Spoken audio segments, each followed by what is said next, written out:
welcome to the party. Welcome to the party. Good afternoon, good evening, depending on where you are joining us from. Maybe good morning. We are here today with Alper with CyberGuard360, PIIGuard360, and Al is joining us today to talk about the latest Kaseya supply chain attack. And Al, take it away. Tell us what's going on. That's a quick intro. Hi. Hey, it's all yours, Al. I appreciate you opening the floor just so readily for me. So, first of all, thanks for having me. I do appreciate that, and the opportunity to talk about the Kaseya breach. I know that it's been in the headlines now for the better part of 3 weeks. I think we're up to, because it happened on Friday the 2nd, if I'm not mistaken, is the date of that. And actually, for those that don't know, while CyberGuard is a channel-only company, I also own an MSP, and my MSP is a Connecticut-based MSP. It's actually because of the MSP that this company started. Okay. Because we built a security stack in my MSP, and I had to build my own platform to deliver some of the services that I was crafting for our security solution. And then a lot of other MSP colleagues of mine are like, hey, I want to do that too. Can I use it? And since it was really built for me and the tools, I realized, okay, we actually have a channel opportunity. Let me spin this off and start CyberGuard. So that's actually how the company got started. But and it's that evolution, in fact, was invaluable as a result of this breach. So in my MSP, we are an on-premise Kayesa VSA partner. And what that means is that we were one of those targeted MSPs by the REvil ransomware gang that infected Kaseya VSA shops, on-prem shops only, not the SaaS platform, and used the VSA as a mechanism to perpetrate ransomware on the compromised MSP's clients. And so I tell you that, and I also tell you that we were not compromised. And I'm not saying that to make anybody feel better. Sure. I knock wood. I like to think that it's a combination of both our security posture and the way we treat security, not just what tools we have, but I talk about culture of security all the time. You've heard me say that more than one time. Our culture of security is we're very serious about it. I mean, I don't say that because I own CyberGuard360. I say that because we take security seriously, because the most important service we deliver for our clients are not support services. It's our ability to protect them and their data. That's ultimately our responsibility. And everything else that you do relative to services around that, we view that through that lens of how can we do this in a way that best protects their data and therefore their livelihood. And so I like to believe that we weren't compromised because of our posture, our culture of security, and our security posture. And also, we're lucky. The fact of the matter is that the way in which, just for the sake of everybody's understanding of how the Kaseya compromise was actually effectuated, and Huntress did a great write-up on this. I mean, Kyle's really been a thought leader in this space for quite some time, really since he came out into the channel, and he's done some terrific work, and he worked with more than half of the MSPs that were compromised. So there were 50 to 60 MSPs that were compromised in that breach, and simultaneously, all of those MSPs customers were hit with ransomware. It was a mass ransomware attack that was perpetrated on those MSPs, through those MSPs on their clients and all of their clients. And it came at the worst time. I mean, I remember I was shopping with my wife. We were in Costco, and all of a sudden I start going in, into ITBOG and looking at the stuff, and here's posts about, possible Kaseya breach, and I'm watching it all unfold on my phone, and it was right before July 4th. I mean, that was awful. It was definitely a planned attack. Oh, it was planned. So the Revo gang they've gotten really, really sophisticated. I mean, Sure. to them this is a business, and Right. just like you and I run our businesses, their business is ransom and extortion, and that's what they've gotten very good at it, and they are very agile and flexible. So what they're actually doing is they're going and learning our tools better than we know them. And they're using them to lever attack. So if you go back to like 2019, and I'll use sort of 2019 as an example, because there was many attacks in 2020, but 2019, while we were not in COVID, they were somewhat in the headlines. So in 2019, there were eight different attacks in 2019 using the tools MSPs use, whether it was using ConnectWise or through Automate or through Control or Go to Assist or Ninja RMM or Continuum or LogMeIn or the Data Backup Portal. All of these breaches that happened back then, interestingly enough, were more manual in nature. But even if you look at the beginning of 2019 to the end of 19, like the beginning of 19, when there was the WebRoot attack, that was actually somebody going in via the WebRoot's PowerShell capability and initiating ransomware attacks vis-a-vis that. So someone was manually doing it. By the end of 2019, they had learned how to use the tools so well, they had automated the distribution of ransomware.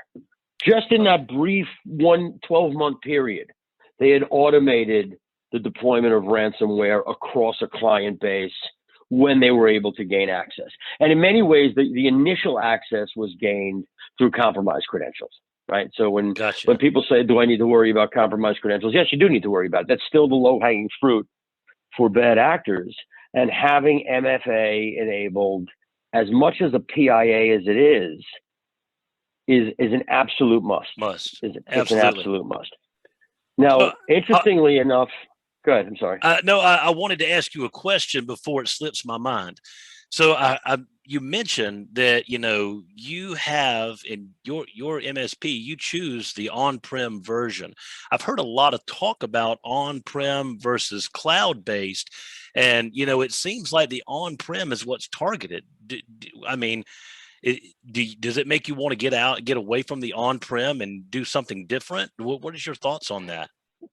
No, I mean, we use on-prem because for two reasons. One, as I already said, we believe in a culture of security, Sure. And we live a culture of security. So I want to be able to control the security envelope of our platforms. And that's why we brought it on-prem to begin with. So I didn't start out on-prem with Kaseya. I transitioned to on-prem with Kaseya because I wanted to control our security envelope. And again, I think that our culture of security is one of the driving factors that we weren't compromised.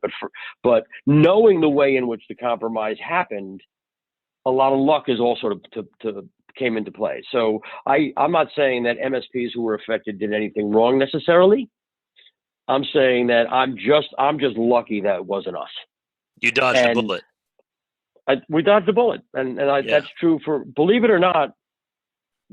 If you look at the history of these attacks, as I said, ConnectWise was attacked, SolarWinds was attacked. Kaseya now. Here's an absolute truth: no software vendor is 100% secure. That's true. And I had a couple of RMM vendors, reach out. Hey, we know you use Kaseya. Would you like to give us a look? We're secure. I'm like, how do you know? You don't know what you don't know. And until you know it, like you don't know it. If anybody asked me today, what RMM should they use, I would hands down say Kaseya. And I'm not saying that because Kaseya pays me to say it. They don't. I say that because right now they are the most secure RMM available. How do I know that? Because they use 3 outside security firms to do a pen test on them, and they passed each one of them. And I don't know of any other RMM vendor that says that today. Now, Oh, that's excellent. will they be safe? Will they be safe? Will they be the most safe in a month? How do I know? Right. I can tell you that today, just a couple of short weeks ago, they've undergone a very deliberate and intentional and detailed test by outside third-party security organizations, and they passed. That's and excellent. that gives me enough confidence to say with them. And I think that, and when people say, well, I can't trust them, who do you trust? Right. I mean, really, no vendor's perfect. You can't run to no vendor's perfect. No vendor's perfect. So that's why I don't, for us, we're still a Kaseya shop, and it's not because I'm in contract. It's because for us, it's the tool that we've always found the best for us. Anyhow, so the way in which this attack was leveled, they actually came in through an authenticated channel through an agent.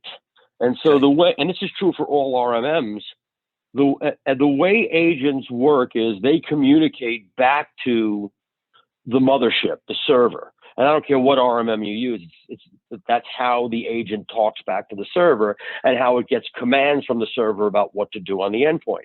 And so there was an authenticated agent that was used to inject code into the database. Okay. Because the agent writes to the database. So if you think about whatever RMM is being used by who's ever watching us today, and it doesn't matter, every RMM does it. When you run an audit and all of a sudden your RMM is filled with the endpoint's data about hardware and software, that's the endpoint writing to the database. Okay. Okay. And though you have to log in with MFA through the UI, the agent is pre-authenticated because it's an authorized connection. Got it. And so bad actors got a hold of an authenticated agent or injected an authenticated agent through a compromised credential. Right now, what we do know is that it came through an authenticated agent, and then injected code, a procedure, basically a set of commands for what the agents should do. So think about, again, if you're watching what RMM you use, when you execute a command on the RMM to tell the agent to install a patch, reboot a machine, it just whatever, it doesn't ask questions. Right? It just does it because it's an authenticated agent. Yep. And so it injected procedures into the database to tell the machine to download a file. So it downloaded a file, and it downloaded a file that was pre-approved because it's a Windows Defender file, which is a pre-approved file in Microsoft Windows operating systems. And then the procedures used the agent command to extract and execute ransomware. And that's how it works. And so it were these 0-day vulnerabilities, they're called 0-day for a reason, that allowed these authenticated agents, because they're authenticated, 2FA wouldn't help anybody because your agents aren't going to put in a 2FA code. They are pre-approved, pre-authenticated agents to the database with full access, and therefore that's how that was executed. Now, the patch that Kaseya released has closed that gap that allowed that to happen. Great. And again, they've got the pen testing, and so I'm confident in the fact that RMM is now secure. But that's the way that happened. And one of the reasons why it took Kaseya a week and a half to come out with a patch is because, yes, they'd build the patch, and then it would be pen tested, and then it would be. Gotcha. And then it would have shortcomings, and those would be fixed. And so, like any dev process, if anybody's undergone a dev process, and we do, when you build something and then you test it, and then you fix what still isn't working or what's now not working, and you test it, and you go through these iterations. So it took them a long time because they had to make sure that these you can't do away with an authenticated agent. Otherwise, you wouldn't have an endpoint that would execute anything for you. Gotcha. An endpoint tool that would execute. So you have to have the ability for an agent to speak over a secure channel in a pre-authenticated way that allows them to do the work that they need to do for an MSP. And so it took them a long time to say, okay, how do we maintain that level of trust between the agent and the server while not allowing it to have backward communication and inject data into the database that is malicious? So there are certain areas of the database that the agent doesn't have access to. And so those holes, and those are very hyper simplistic in what Gotcha. I just said. So just to be clear about that, and there's much more technical mumbo jumbo, and Kyle does a much better job of explaining it than I do. And so if you really want to know the deep dive nitty gritty details, I would take a look at Huntress and some of the things that they've written. They even have a little demo of how it works, which is really interesting. I watched that probably about 100 times. I thought it was so cool. But anyway, so that's the way the attack was perpetrated, and sort of that timeline. It happened on the 2nd, and the patch wasn't available really until a week and 2 days later. On Sunday it was available and we were one of the first to get it, and we upgraded the system, and we actually went live again. So our story, and this is really, I think this is probably the most. I'm sorry, I'm just rambling. So well, tell me to shut up anytime you want.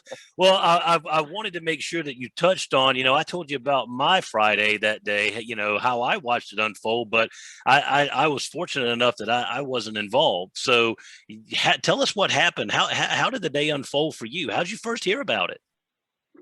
So one of our CyberGuard partners, okay, who knows, I don't hide the fact that I own an MSP, and I'm very vocal about our tools. Sure.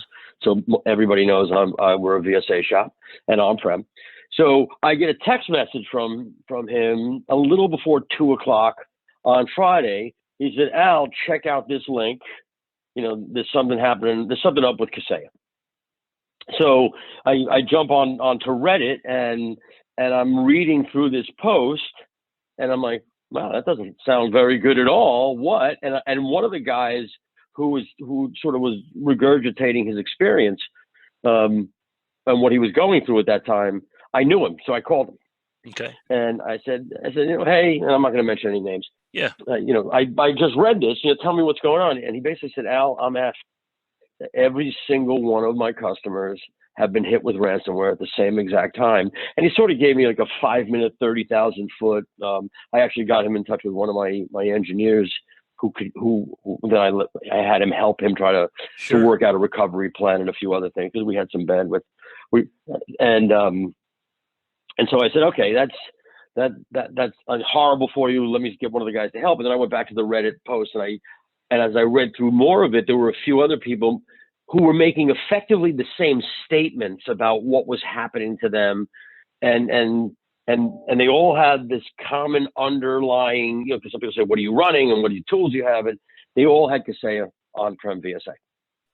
And so, it was probably about 2:10 in the afternoon when this happened. And I immediately called over to my engineering team. I told them to shut down the VSAs. And they thought I wanted it rebooted. I'm like, no, don't reboot. Shut it down. Literally take it offline until we know WTF. Again, it's not. Out of an abundance of caution. Sure. If I'm seeing a half a dozen guys on Reddit telling me all their customers are being hit by ransomware, and one of them I know and has confirmed it, and they all have the same underlying tool that I have in place that delivers these types of capabilities, so I wasn't taking a chance. Well, that brings up my mind is going, a million directions here. But as I hear you talking about this story, and one thing that I'm questioning, it seems like with something like this, of this magnitude, that I question, like, how in the world did you have time after people were already talking about it on Reddit? How come it didn't hit yours as well? I mean, was this like a time staged attack that you know of? I mean, because if you're reading about it, but yet you have the same exact, server, and you're doing it the same exact way, it seems like you would have been hit right off the bat.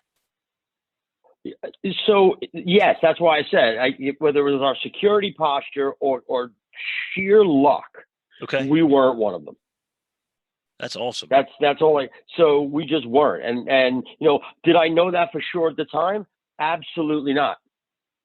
I knew after I ran Kaseya's tool to check, but I certainly didn't know then. What I did know was none of my clients had called in about an attack. Nobody about ransomware. They couldn't get. None of our boards were lighting up. I've got TVs all over the office. We run a tool called BrightGauge that tells me server statuses and endpoint statuses and everything else. So I would have, the boards would have lit up, the phones would have lit up, the tickets would have lit up. So we were not hit, and we weren't compromised. And again, whether it's our posture or dumb luck, we were lucky enough, and we weren't hit. So that's the good news. We also, because of our posture, I have a plan B, and I will say to a team member, they executed it flawlessly. So we shut down, and we have a plan B. What I mean by that is we have a plan. We use something called IT Glue for our documentation, and in IT Glue we have an SOP. Okay. For what if these are our plan Bs. One of them is what if we lose our VSA service? Not to an attack like this, but what if the data center goes down? Sure. Who knows? What if Superstorm Sandy rolls through and takes out the data center? I have no idea. So our plan B was, in the event, it's basically a template email with all of our contact lists. It's already that we just literally copy and paste it into ConnectWise, which is our PSA, and just blasted all of our clients the same thing. So we did that. We sent that email out at about 2:15. This is about a half an hour, 40 minutes before Kaseya came out and announced everybody should take their VSAs down. Again, Gotcha. Not that we're smarter than Kaseya. It's just that I read the Reddit channels, I confirmed it with somebody, and I took our servers offline. And now I had to explain to our clients why, if they were going to call in, that we weren't going to be able to be as responsive to them as we normally would. And our plan B, our initial email has an alternate means of providing remote support embedded in the email template. And I'm happy to share the template with everybody who asked for it. So just if you ask for it, hit me up, PM me on Facebook, and I'm happy to share our email template. And frankly, I'm happy to share all the emails. So what we did from that point on, and I'm a great believer in transparency. Nothing says trust me like showing them everything. Right. Because I've got nothing to hide here. And so one of the things that first email that went out, which had the template for its template, is really just about how to deal with remote support in the event of an outage. But it was prefaced, listen, we're noticing some suspicious things with one of our tools, so we're taking the server offline. This tool is what provides. I didn't mention anything about Kaseya at the time. Not that I was hiding it, but they don't need to know. If there's not a there, they don't need to know, right? Right. So we took it offline out of an abundance of caution. If you need support, you need to do this. Okay. And so before calling us, do this, then call us, and we've got your back.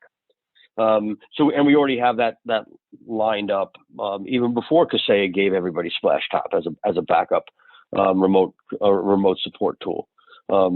And actually, if I think about Kaseya's response to this, I only have one negative about it. So let me start by saying I think Kaseya did an amazing job in how they handled this breach. From start to finish, they were transparent. Now, they may not have been as transparent as other people like, but again, they don't know everything. So what they don't know, they can't talk about. So I get it. Just like in my initial email, I didn't know if Kaseya was breached. I just knew one of our tools had to be taken down. So that's what we told them. Later that evening on Friday, they got another email. Now, so the initial email was a template we have as part of our plan B.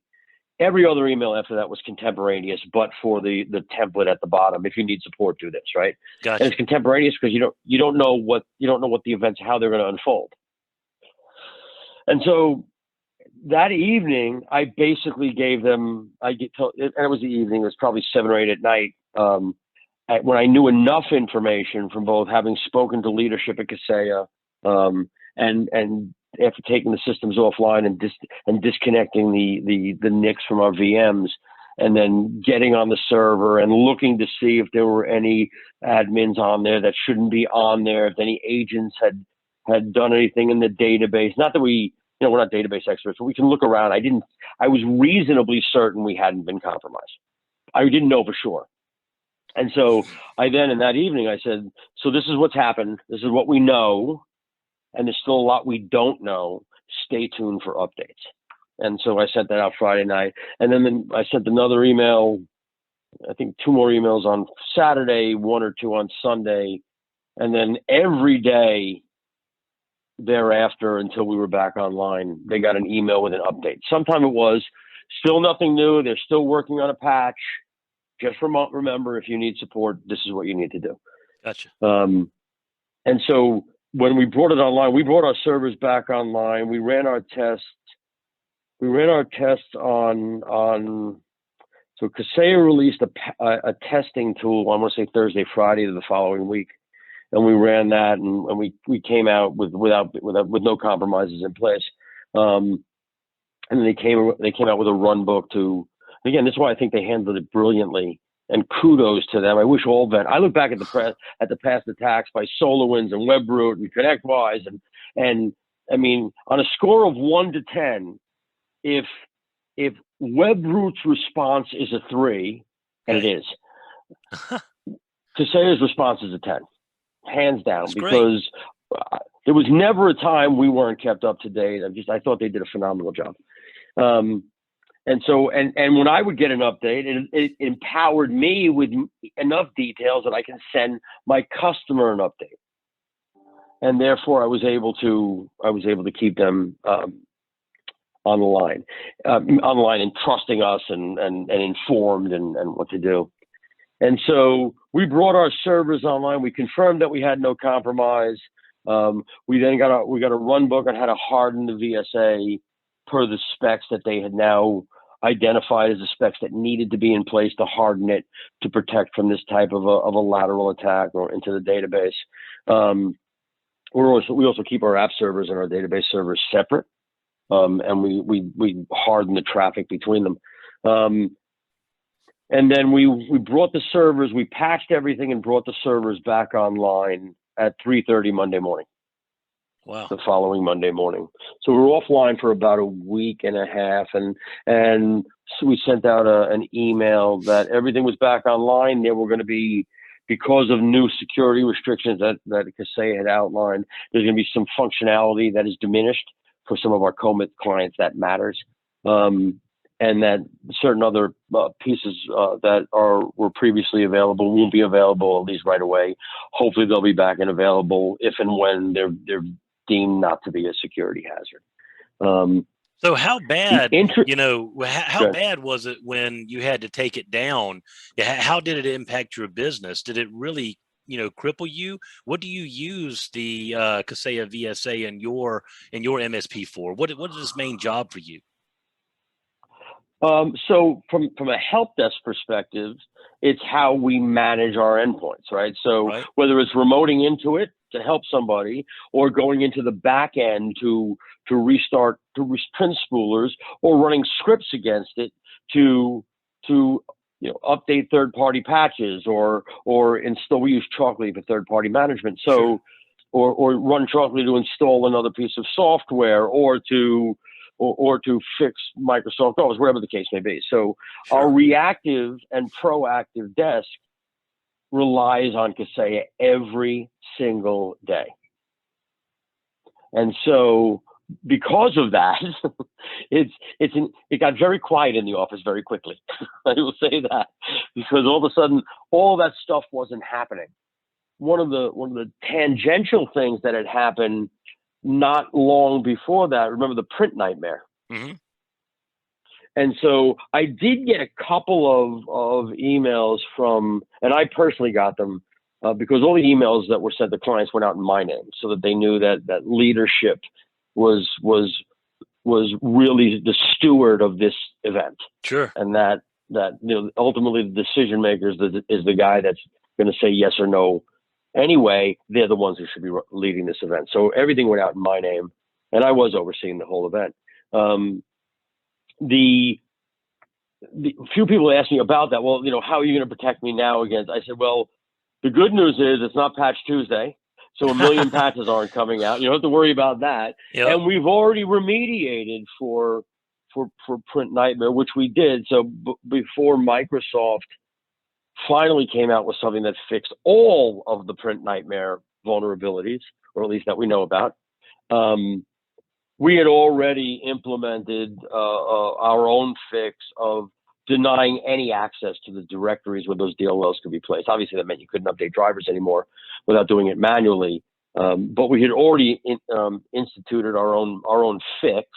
I coach a couple of accountability groups. I gave that to all my accountability group members as well to help them. And I also emailed all our CyberGuard partners saying, hey, if you need something for Print Nightmare, happy to give it to you. That's the benefit our CyberGuard partners have. If I'm doing something with my MSP, I do it for our partners too, and I'm happy. I'm happy to do that. So the really interesting thing about this, and really I think the most important takeaway for anybody listening is that the transparency. Don't hide from this. Like, you've got to be in front of this. You've got to set the narrative and the tone, because one of our clients got an email from another MSP, true story, in the middle of this whole thing saying, you may not have heard about the Kaseya breach, but if you have an MSP that's running the Kaseya VSA, you may not be safe. We'd be happy to come in and do a security audit. Oh, God. So you have somebody who's marketing, and kudos to them. That's not my kind of marketing, right? I mean, I'm a believer, come together first and help everybody, and then go to try to cannibalize the market if you can. But they sent it to me, and they sent it to me and said, "Can you?" And they were like annoyed at the guy for that email. That's what transparency does. Gotcha. Because imagine if he had gotten that email and I had never said anything about Kaseya or the breach or being down. Like, just imagine if I had not. The distrust he would have in me would be, there'd be a high likelihood I would have lost that client. Gotcha. Because the single biggest barrier to getting an MSP client is getting that prospect to trust you enough to become a client, right? Yep. And transparency breeds trust. So that is I mean, if anybody takes anything from this, yes, you should have a plan B. By the way, you need a plan C, and we'll talk about that in a minute. But you need a plan B, and that has to include transparency. And just an anecdote about transparency, and I'm going to punctuate the transparency with a sidebar for a moment. So one of our COMIT clients, COMIT is co-managed IT, and so one of our COMIT clients, who it's a small healthcare firm. They have about 5 offices, a couple of hundred endpoints. That we basically backstop their IT. They were acquired by a large national firm a couple of years ago, and it's not that they haven't called on us, but they call on us.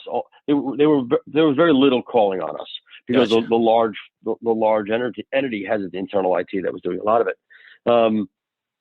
Because of these emails that we sent, and because of how communicative we were, when we went live again, the director of IT, who's based on the other side of the world, he called me. He said, I really feel, he said, I spoke to my CIO, and I feel like you're the only vendor that has ever looked out for us like this. I'd like you to take over our whole help desk.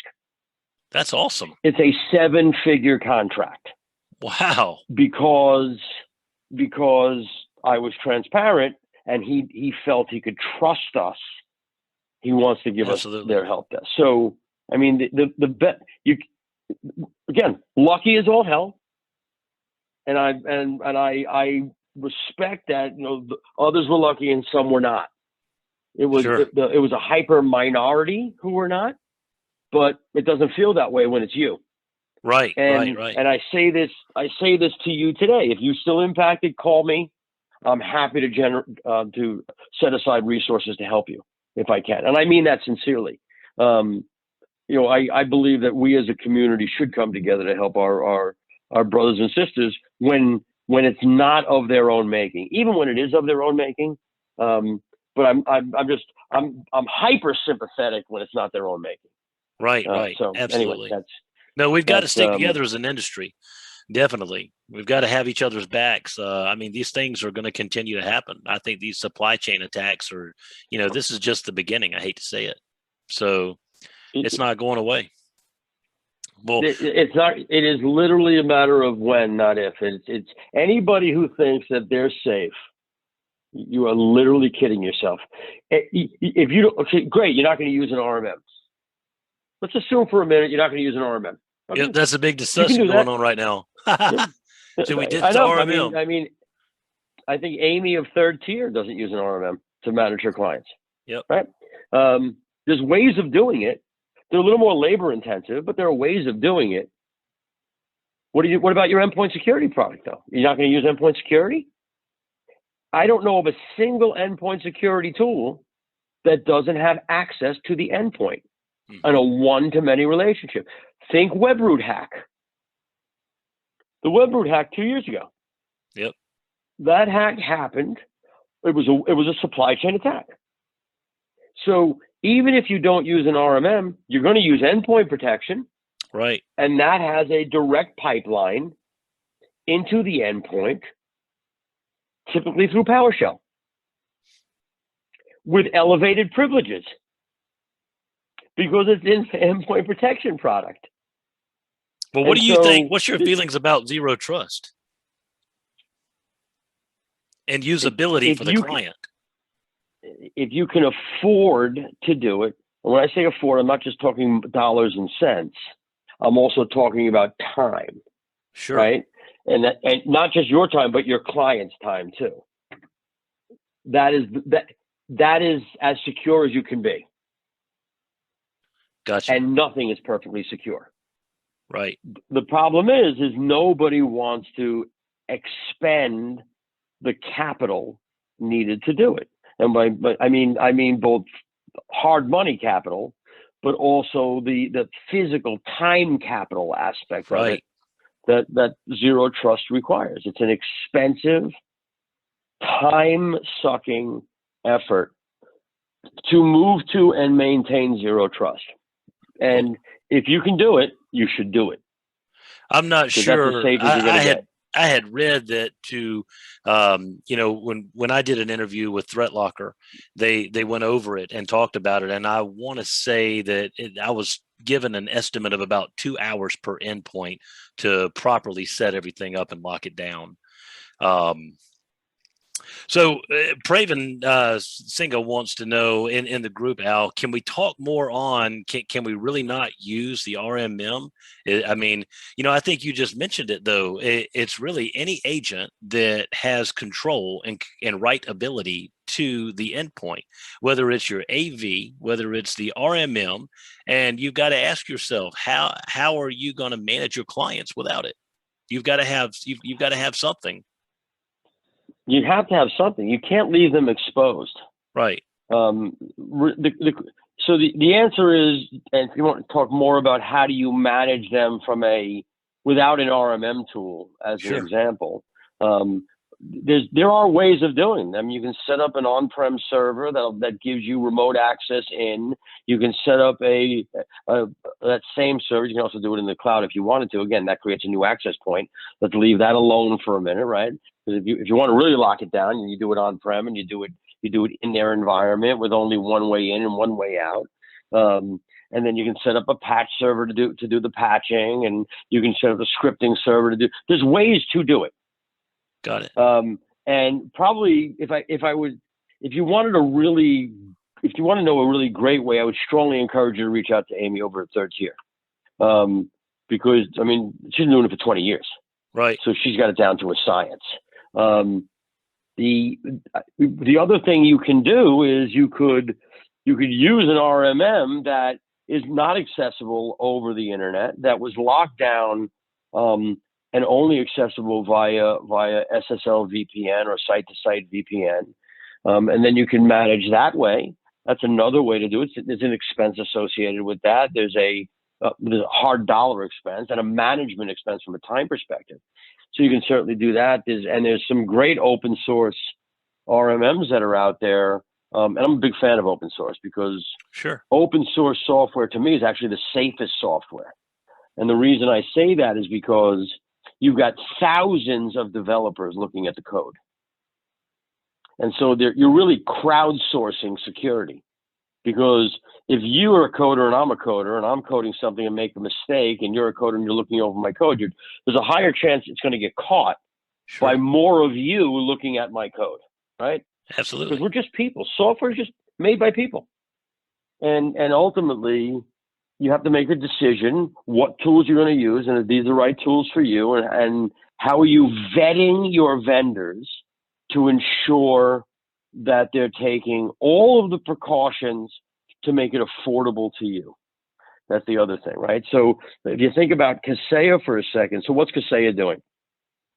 They have basically gone through 3 audits of outside third-party security firms. I believe it's 3. Someone can certainly correct me if I'm wrong, but I'm almost certain it's 3.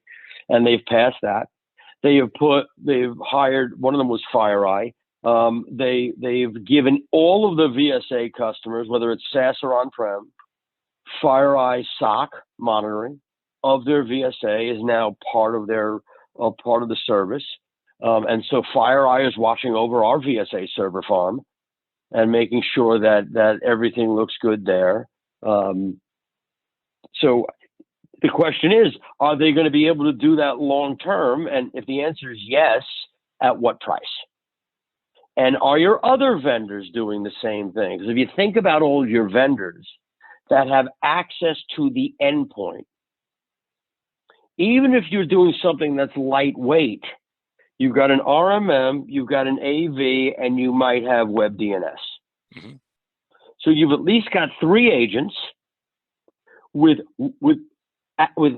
superior privileged access to your endpoint. All of them that have bidirectional communication in and out of the endpoint, which by definition means that the attack can happen through any of those channels. So in your opinion, do these software, the vendors, do they need to look at how they are deploying the agents themselves? Do they need to rewrite the code for the agents to better protect us? Well, so I think they need to. So if you look at what Kaseya did, they went back and rewrote the code to how the agent communicates with the mothership, with the server, mm-hmm. and what its capabilities were in that discussion, in that communication between endpoint and server to protect from things like this. Here's a question I'd ask any vendor. If I was looking at another vendor, mm-hmm. I would ask them this question: how is it you're protecting me from this vulnerability? How do I know that you don't have the same vulnerability? Because the vulnerability is a capability, right?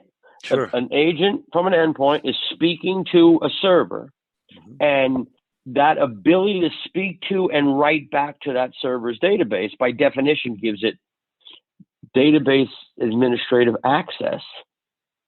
And how are you preventing this type of attack? And what other attack scenarios are you protecting us against? And those are things I'd be asking my other vendors who have that level of access. So we are a Kaseya shop. I know what they're doing, obviously, because they just went through this. We're also a Sophos shop. And I asked Sophos, I said, listen, you have the ability to get into the endpoint. It's a capability in Sophos Intercept X to be able to PowerShell into an endpoint. It's one of those advanced capabilities that, yes, you have to enable it and all, but what are you doing to prevent? How do I know? Like, what is it? We use Intercept X because I think it happens to be the best AV product out there. Mm-hmm. And there's a lot of next gen products that are good, but I've seen a lot of them get crushed through malware with administrative privileges. You know, a simple thing, and I won't name names, but I look at the webroot attack, and the webroot attack was successful because they used the PowerShell capabilities to disable the next-gen endpoint product that was on there by disabling the service. One of the reasons we use Intercept X is you can't disable the service without a unique code, that every endpoint has its own unique code. And the only way to get that code is through the central portal. So anyway, I sound like I'm selling these products, and I'm not. I'm just saying that for us, I vet my vendors about what their capabilities are and I looked at the other next gen products, and Intercept X isn't the cheapest one out there by any measure. I just think it's the best because I look at my vendors and I say, okay, tell me what you're doing to make sure that my guys don't accidentally go sideways, but a bad actor can't get in and go sideways. What are you doing to protect them? That's right. You don't know what you don't know, so zero-day vulnerables are what you don't know. So I want to go back a little bit with you. You know, you talked about, I think we all would have done the same thing.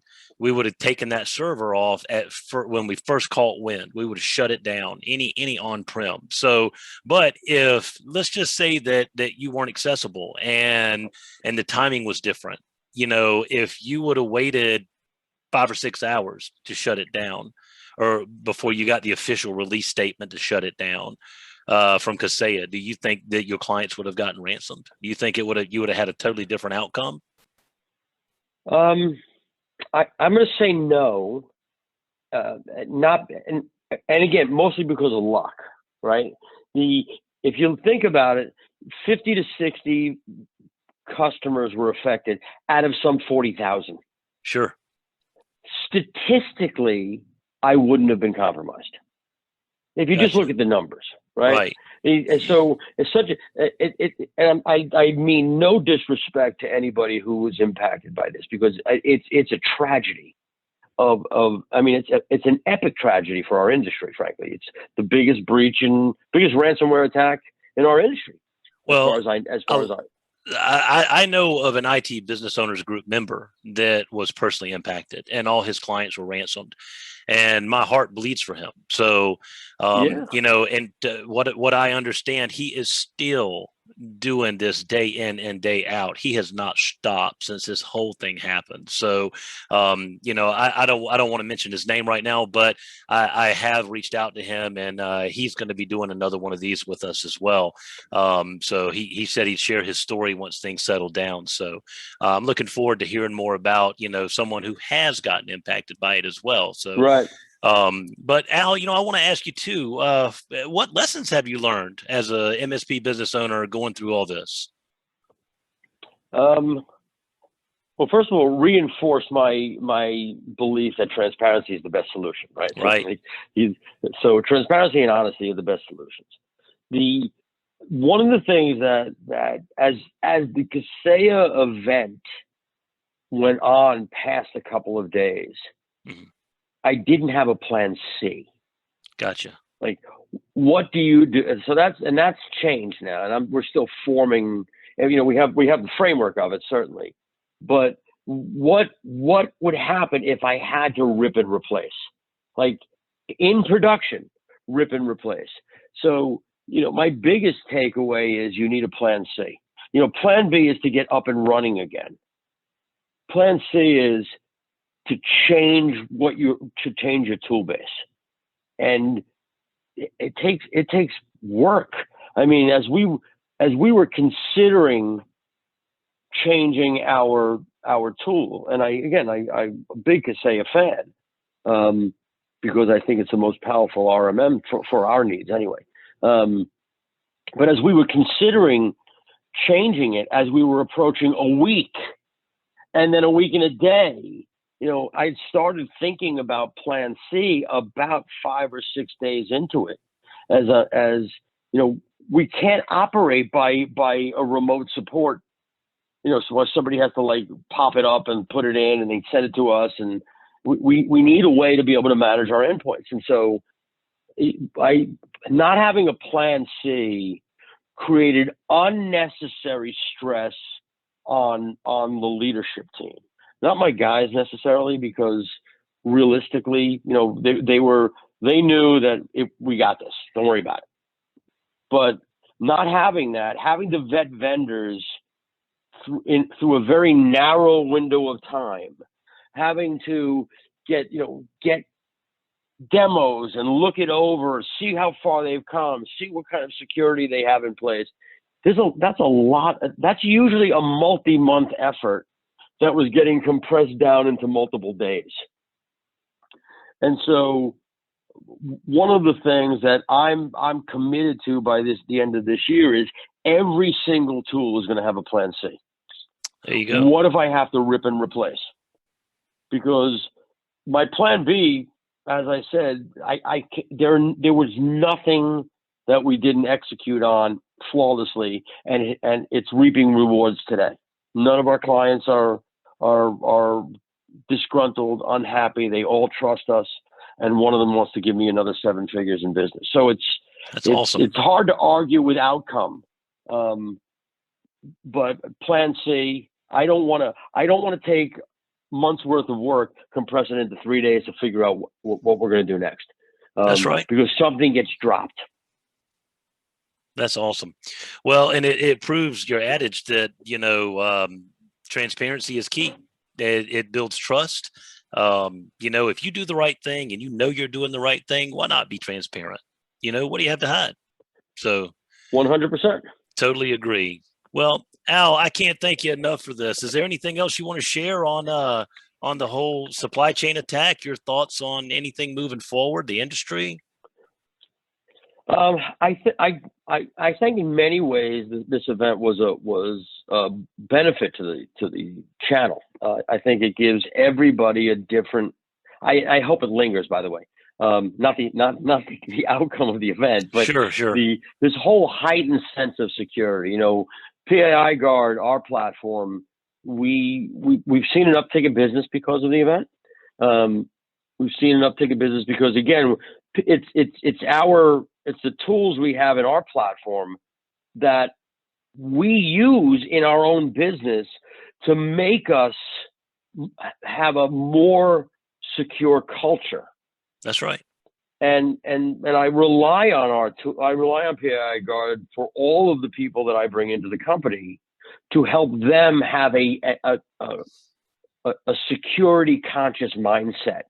So it's been beneficial to us. I'd say that if you guys don't have, you guys as in people watching, aren't sure about your culture, don't have any, whether it's our tool or not, find a way to institute a security-centric culture that permeates throughout your organization. Because I do think it had something to do with why we weren't attacked. Luck was the driving factor, number one, absolutely. But our culture of security it's why people texted me and said, Al, you should look at this, because they know I'm serious about it. That's awesome.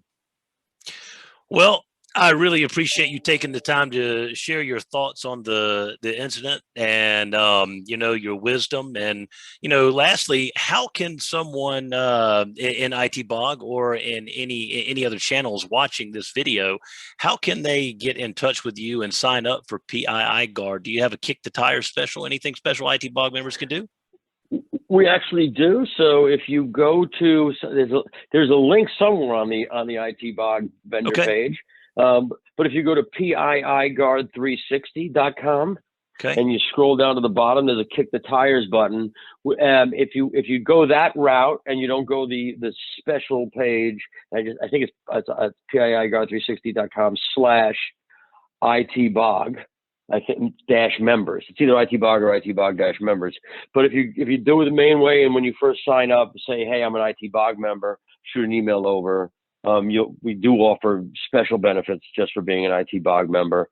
That's awesome. So $1 for 30 days to kick the tires and see if you like us. We do dark web monitoring, simulated phishing. Policy and procedure management is how you begin to institute a culture of security, by forcing your team to read company policies that drive a mindset of security, and then hitting them with simulated phishing, to go through a risk assessment of your own company. I'd strongly encourage you to do a third-party risk assessment of your own company to make sure that you're safe and secure. It will also set the tone for all members of your organization that you're serious about security and being secure. Great advice. Al, always a pleasure. I appreciate your time, and I hope you have a great day. You as well, sir. Thanks for having me. All right. Thanks. Bye-bye.